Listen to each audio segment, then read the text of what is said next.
Então, conta-me lá o que é que tu fizeste para esta exposição. Para essa? Sim. Isto é a tua primeira exposição assim individual, em galeria? Sim, completamente. Vamos ficar aqui. A primeira em galeria. Eu acho que eu tenho exposto tudo online, sempre. A maioria dos vídeos que eu tenho feito nos últimos anos, eu colocava-os online e aquilo para mim era uma maneira muito fácil de compartilhar as coisas. Entretanto, quando começamos a conversar, eu fiquei a pensar no que eu tinha em casa, que era um trabalho que só fazia sentido em galeria. E eu fiquei a pensar nos livrinhos, que são os livrinhos que começaram em 2015, eu acho. Eu começava a escrever essas frases. Em 2015 já? Em 2015 já, os primeiros Quando estavas fora? Quando eu estava fora. Então, nessa altura, haviam livros antes desses livros pequenos. Eu, quando estava tentando aprender alemão, 3 horas antes da aula de alemão, eu sentava num café todos os dias com um livro que eu estava lendo na altura, que era sempre em inglês. E ao invés de sublinhar as coisas, porque minha mãe tinha dito que não era bom sublinhar as coisas, eu reescrevia-as dentro de outros livros. Então eu acabei com vários cadernos, mas aquelas eram frases completas, quase parágrafos. Em alemão, neste caso? Não, em inglês. inglês. E depois eu ia para a aula de alemão e eu acho que a aula de alemão era uma coisa que me deixava tão fora da minha zona de conforto que eu passei a ler muito mais na língua em que eu era mais confortável, que era sempre o inglês. Então eu lia e escrevia, então eu passava a manhã inteira, durante meses e meses, nessa pira da linguagem, no que eu entendi. E tu tiravas citações? Era para ti que essas frases que tu tiravas eram como se fossem citações? O que Era é que como era? se fosse o miolo da coisa, a parte mais interessante da página, a metade da frase que era mais interessante, até às vezes conjuntos de palavras que eram as melhores. E depois, porque eu sempre gosto de reler as coisas, eu começava a reler só as citações que eu escolhia, e aquilo ficava quase como se Um livro. um livro que era as melhores, o best-of do livro. E com esses livros, depois, no ano seguinte, eu pegava o best-of do best-of. Então começaram os livrinhos, que eram esses blocos muralha em A7, eu acho que são, em caneta. E aquilo também, em termos da letra, era o oposto daqueles livros mais compridos. Naqueles livros mais compridos eu fazia uma caligrafia quase, eu tentava sempre fazer a letra mais perfeita, a letra mais itálica. E nesses livros, que eram os blocos em A7, era só como caber aquele todo ali dentro de um espaço tão pequenino. E a parte, tu tens a parte sonora e a parte do sentido das coisas que tu ias pôr. Como é que isso funcionava? A parte sonora também é importante para ti? Porque parece... Não. Eu acho que não, completamente. Não. Eu acho que é o mesmo, É a mesma coisa. lógica. Okay. Essa questão de peneiração, não é? Quando eu estou a ouvir um vídeo ou uma entrevista, há sempre lá o eixo da coisa, a melhor parte, aquela parte que eu releria ou reassistiria. E na questão dos vídeos, eu sempre ficava com uma frase ou 10 segundos de coisa que eram as mais importantes. Então acho que a lógica dos vídeos e a lógica dos livros partem da mesma lógica. Da mesma lógica. E diz-me uma coisa,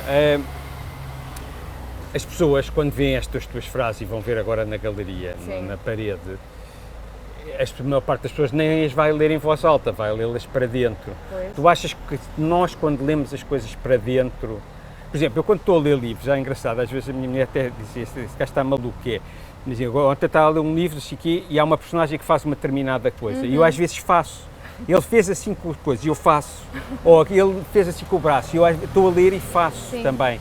Tu como é que achas que as pessoas vão ler as tuas frases? Como é que vai funcionar? E isso tem interesse para ti ou não tem interesse nenhum? Não, o maior interesse para mim não é necessariamente dizer a frase em voz alta no instante em que a pessoa lê-la, mas sim internalizar a frase e depois usá-la no dia a dia. Há algumas frases, as que eu escrevo, gossip recital, sine qua non, coisas que eu nunca diria, mas depois entram no vocabulário em si. E daí esses conjuntos de frases, essas maneiras de escrever as coisas, eu acho que para mim o grande ideal não é uma pessoa ler aquilo e dizer na hora, é uma pessoa ler aquilo e dizer no outro dia qualquer, em outra conversa qualquer. E continuar mais ou menos essa lógica de retirar a coisa do sítio original e replantá-la no sítio de onde ela não pertence. Então há uma tentativa da tua parte de reescrever um bocado a linguagem, como há alguns artistas, eu lembro de entrevistar há muitos anos o João Queiroz, e ele dizia-me que quando tu estás a fazer uma imagem, ou uma pintura, ou um desenho, tu estás a dar também input às pessoas que veem, para que elas possam começar a ver de outras maneiras a realidade. Completamente. E isso também é o que tu queres com as frases com que tu fazes? O melhor feedback é sempre esse. É quando um amigo meu um dia me mandou várias frases não sei, às vezes frases na rua, porque na verdade a linguagem, quando uma pessoa começa a realmente perceber o quanto as palavras em si escritas estão em todos os sítios. E a verdade, a coisa mais não estranha, pensamos sempre que o lugar das palavras estão nos livros, não é? E é que aquilo é a casa. E daí depois as palavras, quando estão no mundo real, é como se fosse o não lugar das palavras, mas na verdade é o reverso. As palavras estão em todos os sítios e sempre em ordens tão engraçadas. Então, para mim, não é uma boa reação. É de fato o que estavas a dizer, uma pessoa começar a realmente perceber a maneira em que as palavras estão sendo usadas e as frases estão sendo colocadas juntas no mundo à volta e não só nos livros. Mesmo aquilo partindo às vezes dos livros e depois passando para um papel e depois passando para uma conversa e depois aquilo eventualmente sendo uma obra de arte de novo, um sinal ou um flyer. Não sei, as muitas casas das coisas que são as palavras. Acho que os primeiros livros começaram mesmo a partir dos livros maiores, com as frases grandes. Entretanto, a maioria dos livros que são em inglês, as frases começam a criar as outras frases. Qualquer tipo de source material vira irrelevante. É quase como se fosse um trance, não é? Uma palavra dá em outra e eventualmente, tipo, 3 livros são escritos de uma vez só.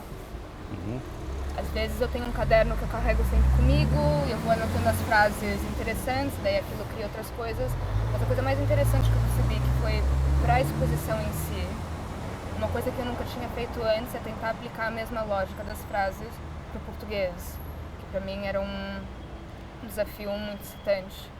Porque agora, eu saí do Brasil com 16 anos, eu tinha um português extremamente adolescente. O português na minha escola, que era uma escola britânica, era uma aula péssima. Portanto, a tua língua materna é mesmo o inglês? É mesmo inglês. Eu falava inglês em casa. Tu pensas em inglês?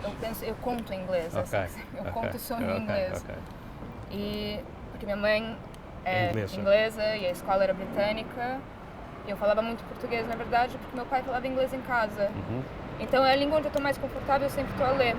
Agora, depois de 6 anos em Portugal, o meu relacionamento com o português mudou bastante.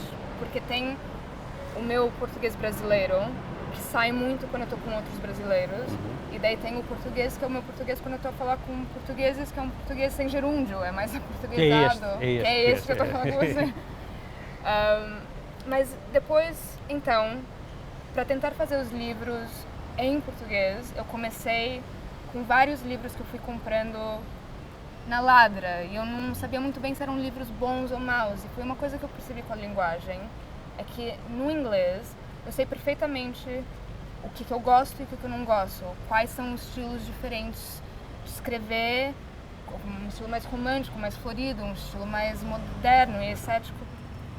Mas no português eu não sei diferenciar muito bem. A mim acontece-me exatamente o contrário. Eu leio, a maior parte dos livros que eu leio hoje em dia, os romances, são em inglês. E eu tenho exatamente esse problema, porque eu digo assim, ele naturalmente há aqui uma série de coisas, como não é a minha língua materna, que eu perco.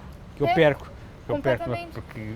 E eu percebi que quando eu estava a buscar frases, no inglês havia uma lógica, que é a lógica principal, que há um adjetivo e um substantivo e ali um jogo, little verbless sentences, como eu li uma vez, não há verbo, não há nada. Entretanto, no português, o que saltava dos livros eram frases com verbos, ações e também eram jogos quase como se fossem de sílabas. As palavras ficaram quase abstratas para mim, então o que se percebe muito nos livros em português é que a maioria das vezes, comparado com o inglês, aquilo é só uma palavra que depois vira divididas em outras palavras em português, às vezes em inglês, às vezes em outras línguas, e aquilo é muito mais pontuado e muito menos descritivo, que eu achei engraçado e é uma coisa inesperada, não percebi aquilo quando eu comecei a tentar escrever. Então, e achas que a introdução do português no teu trabalho veio tornar a coisa mais disruptiva? Eu não gosto nada desta palavra, mas pá, posto numa área mais da criação, pá, sem racional. É engraçado, eu acho Sim. que se calhar me fez perceber o quão irracional o meu relacionamento é com o inglês, porque eu tenho uma confiança muito grande na linguagem, mas eu, por exemplo, eu tenho muito mais medo de errar ou escrever uma coisa errada no português ou até brincar com a frase e aquilo virar uma coisa abstrata demais, justamente por causa da minha falta de confiança. E dentro do trabalho que eu tenho feito, eu percebi mesmo que há duas coisas no português, que é eu não sei muito bem do que eu gosto, do que não gosto, ou não, pior ainda, eu não sei se eu deveria gostar ou não gostar. Eu não sei, na verdade, se uma coisa é cafona ou não é. Eu não sei se uma coisa é engraçada ou não é, ou não sei se outras pessoas achariam aquilo tão engraçado quanto eu. E no inglês, por exemplo, eu sei que só eu acharia uma coisa engraçada, ou só eu e outras pessoas, e aquilo, na verdade, é de mau gosto, é de bom gosto, não é? Outra coisa, pá, é um bocadinho frase versus palavra, que é como é que tu geres isso, não é? Porque uma palavra isolada, pá, como uma imagem, tem um power gigante, não é? Tem uma história, tem a parte mesmo sonora, pá. E depois tu quando começas a jogar com as palavras e introduzes dentro de frases, aquilo torna-se uma coisa diferente. Como é que as palavras em si têm uma importância muito grande? É mais a construção depois das várias palavras?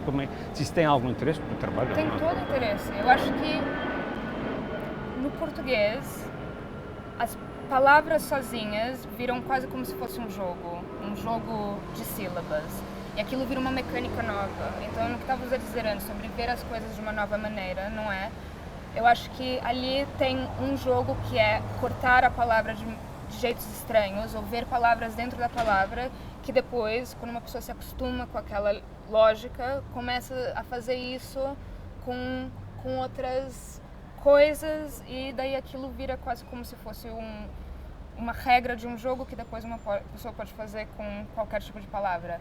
Entretanto, as frases, eu acho que se calhar o jogo ali é mais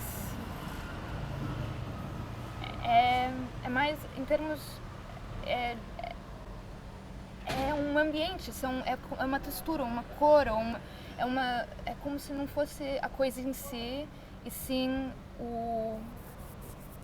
é style, não é? The style of the thing, é como que estamos a falar. Ok, estou a perceber. Estás a perceber? Tu achas que o estilo aparece só quando tu começas a interagir, não é? Como com as cores, um encarnado só, um verde só, de alguma maneira, pá, tem uma força, tem uma coisa, mas o estilo começa a aparecer quando tu começas a pôr um verde, um azul e um encarnado. Exatamente, é exatamente isso. Okay. Eu acho que aquilo começa quase como se virasse um jogo de cor, que é uma coisa que eu adoro, mas em linguagem. São palavras. E é como se eu fosse daltônica em português. É como se eu não conseguisse enxergar cor. Okay. Então aquilo vira uma coisa muito mais reta, muito mais cuidadosa. Nossa, é ótimo essa metáfora. Eu às vezes sou muito inteligente. Olha, diz uma coisa, está aqui uma palavra, tricot, calculo que seja uma palavra francesa. Tu estavas a explicar ao princípio. Era os livros, era no fundo as frases que tu tiravas dos livros e que depois passavam por todo um processo até chegar a qualquer coisa. No fundo era um processo um bocado de síntese, pronto. Sim. Hoje em dia tu também, eu vejo as tuas frases, tu vais buscar coisas que estão na cabeça, que tu vês numa loja, como é que isso funciona? Eu acho que... Ou não funciona? Não funciona. Eu acho que tem um dia... Quando eu comecei a trabalhar para a exposição, foi a primeira vez em muito tempo onde eu falei, vou sentar e escrever frases. Não era uma coisa como se fosse um hobby, onde eu pegava os livrinhos que estavam do lado. Então tem duas. Tem algo que são os livros como anexo do processo de leitura em si, não é? Quando eu decido que a leitura tá caindo muito pro lado. É engraçado, por exemplo, com tricô, foi um hobby que eu tive, onde a leitura caiu completamente pro lado e eu tive que resgatar todas aquelas horas de leitura, que era uma coisa que era... E deixaste de fazer tricô? E eu tive que deixar de fazer tricô, mas no verão estava fácil porque estava muito calor e não estava desconfortável fazer tricô com aquela lá. Então, pegas um livro, tem aqui a leitura. A leitura é o ato principal e depois a sublinhação, a reescrita ou a criação das frases é como se fosse o queijo daquele leite, não é uma coisa que sai ou o que for. Entretanto, quando eu comecei a escrever em português, a lógica era oposta. Os livros estavam todos a serviço da frase. Eu sentei e eu comecei a pensar, e aquilo eu acho que cria uma uniformidade diferente ou uma lógica diferente. Então tem os dois lados. Eu sinto que no inglês aquilo vem de dentro e depois sai para fora e vira essa coisa estilística. E do português é o oposto, aquilo começa por fora e vai entrando para dentro durante o processo. Okay. Então, olha, vamos continuar e se calhar agora vamos falar um bocadinho dos teus filmes, porque agora aparece uma personagem nova, que és tu, porque tu apareces nos filmes. Queria perceber quando é que eles aparecem, porque é que aparecem.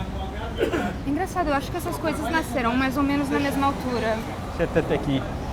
Eu acho que a personagem dos vídeos de dublagem nasceram do programa de dublagem, que é o Por isto Dub aqui Smash. para fazer propaganda com Paulo. A jardineira. Eu estou de máscara, já não preciso estar de máscara, porque eu fui lá dentro, mas diz. Eu acho que um aplicativo chamado Dub Smash saiu em meados de 2015, onde escolhias um trecho de som e daí aquilo fazia um playback e fazia um... Deixa só pedir, tu queres um café, não é? Café, por favor. É um café e uma água das pedras natural. Obrigada. Daí, Como é que funciona essa aplicação? essa aplicação era uma aplicação muito simples, que foi mais ou menos viral na altura. Escolhes um trecho de som que está dentro do telemóvel, colocas lá, e daí aquilo faz uma gravação, um playback do som ao mesmo tempo que te gravas. Então ok. o som fica por cima daquilo. É uma tecnologia muito simples. Que entretanto, com o TikTok, que veio anos depois, era o Musical.ly, agora é uma coisa muito normal. Mas na altura esse aplicativo foi um dos primeiros a fazer aquilo. E eu comecei a fazer aquilo como um hobby. É igual a escrita da leitura, é igual Ao tricô. tudo começa mais ou menos como um hobby, que é o que eu faço para me distrair da coisa principal que eu devia estar fazendo. Porque naquela altura eu acho que era encontrar um emprego. Isto é uma das coisas que mais me agrada no teu trabalho, eu já te disse isso, é que o teu trabalho vê-se que é uma coisa que vai aparecendo naturalmente e que não há uma estratégia artística ou para ganhares o teu lugar no sistema ou mesmo para teres um discurso que seja coerente de alguma forma, porque aquilo é pensado de uma determinada maneira. Claro, eu acho que é engraçado porque aquilo começa como um hobby e daí com quase todas as coisas que acabam sendo coisas um bocadinho mais profissionais, alguém me dá permissão em algum momento para levar aquilo mais a sério. E até aquela permissão chegar, eu continuo a fazer aquilo da maneira mais simples possível. E é só depois do momento de permissão chegar que eu me permito dar mais esforço para a coisa, porque é uma leveza quando aquilo é tudo em casa. O meu, obrigada. É uma leveza quando aquilo é tudo feito em casa. Obrigado. Obrigada. E é simples. Então, com os vídeos, aquilo começava porque eu sempre assisti muitas entrevistas, muitos vídeos, e eu sempre lembrava muito das frases. Aquilo ficava preso na minha cabeça, era o que eu estava a dizer sobre redizer as frases na vida real, eram trechos, que aquilo era uma coisa internalizada e eu depois comecei a escolhê-los e depois de um tempo eu comecei a assistir vídeos com o ouvido já para qual seria a boa frase. Então as coisas foram mais ou menos juntas. Então quando eu comecei a colecionar frases, que eram frases em áudio, e porque eu estava em casa, ia fazer aquilo em casa, a domesticidade daquilo tudo era o produto do fato de eu fazê-los mesmo em casa. Se eu tivesse a fazer aquilo num ginásio, teriam sido vídeos de ginásio, mas são vídeos domésticos porque eram onde eu os fiz. E aquilo era tão divertido e era muito engraçado porque na altura em que eu comecei a fazê-los mais a sério, eu ainda Eu ainda estudava pintura, por exemplo, e sempre que eu terminava uma pintura, eu guardava, e sempre que eu terminava um vídeo, eu compartilhava-o. E essa loja de querer compartilhar aquilo, do vídeo fazer mais sentido depois de ser compartilhado, para mim passou a ser uma lógica mais ou menos definidora do que era a boa arte e o que era não é? E eu acho que o feedback dos vídeos, do fato das pessoas não se identificarem, mas curtirem tanto aquilo, gostarem tanto daquilo, terem um prazer naquilo, fez com que eu continuasse. Então essa lógica do feedback. E depois eles começaram a ficar mais sérios. Primeiro por causa de uma exposição, que foi um artista amigo meu que pediu para eu fazer alguma coisa para uma exposição. Então eu criei uma narrativa, que é uma que aliás está agora no site da galeria, que é a tal Dubs, que tem 5 minutos. E aqueles todos foram vídeos feitos sem relação uns aos outros, que depois foram reformulados para dentro de uma nova lógica, que mais ou menos é o processo de tudo que eu tento fazer sem querer. E depois o segundo grande passo foi quando eu recebi uma commission para fazer os vídeos da Smuggler. E aquilo foi realmente uma questão que era, o que queres fazer? Eu falei, eu quero sair de casa, eu quero estar a andar, eu quero criar uma nova narrativa. Então aquilo foi um trabalho maior, também muito prazeroso. Diz-me uma coisa, isto agora é uma pergunta um bocado malandra, mas que talvez possa ter sentido ou não, que é, tu estás habituado a ver os artistas a trabalharem porque têm qualquer coisa para dizer. Precisam, há uma urgência, parece que neles têm de dizer qualquer coisa. E isso eu consigo reconhecer no teu trabalho. Mas depois às vezes há aquela coisa antiga da angústia, né? da angústia de qualquer coisa que não é tão... O teu trabalho parece estar sempre num sítio onde o prazer está com o artista e que o prazer está com a pessoa que vê. Sim. Eu acho que, de fato, o prazer é uma grande parte. Eu acho que eu não sei, é uma coisa da personalidade. Eu não tenho uma angústia muito forte para dizer nada e eu não tenho uma urgência muito forte para dizer nada. Eu acho que tudo parte de um lugar de alegria mesmo e de prazer. Entretanto, não quer dizer que a coisa não seja séria, ou profundamente séria de alguma maneira. Acho que não tem nada. Ou talvez a palavra séria não seja certa, é muito sincera, e a sinceridade também é sempre uma coisa, mas eu acho que em termos de lógica eu só percebo o que eu estou tentando dizer depois da coisa estar dita. E achas que o teu trabalho é pessoal? Porque agora estavas a falar disso, eu estava-me a lembrar um realizador qualquer coisa, não me lembro desses muito conhecidos, que diz aquela coisa básica que é: quanto mais pessoal, melhor é o teu trabalho. Estás a ver? Sim. E achas que o teu trabalho é pessoal? Sim, não é...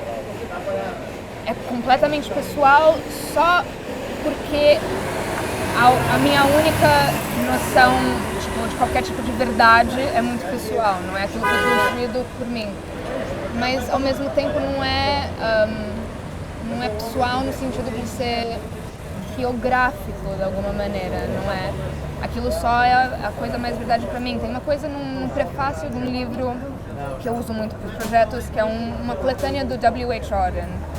E ele diz a coisa mais simples no mundo nesse prefácio, mas que era muito verdade para ele, e eu me identifiquei muito com aquilo, que para dizer a coisa mais universal possível, aquilo tem que ser completamente real para você, e só naquele instante é que uma coisa passa a ter registro com outras pessoas, não é? Então quando aquela coisa tem um sentido muito profundo, e eu acho que de alguma maneira tem que ter um arrefecimento, aquilo dentro de você é uma coisa muito verdade, muito quente, depois parte para um projeto, um vídeo, um papel, uma pintura, uma ilustração para qualquer, e daí aquilo tem que arrefecer e viver no mundo, na temperatura do mundo, e é só quando a outra pessoa traz aquilo para dentro do mundo dela que ela volta Até é engraçado, estavas a falar do Oden, não é? Sim. Pronto. Ele, a essa altura, acho que é ele que diz, não é? Que nós somos muitas coisas, não é? Sim.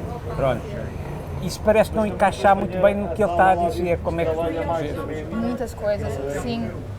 Para mim, a coisa mais fascinante, ou o jogo mais delicioso disso tudo, é ver como as coisas são completamente diferentes. E daí, em um instante, tudo é exatamente igual. Ok. Não é?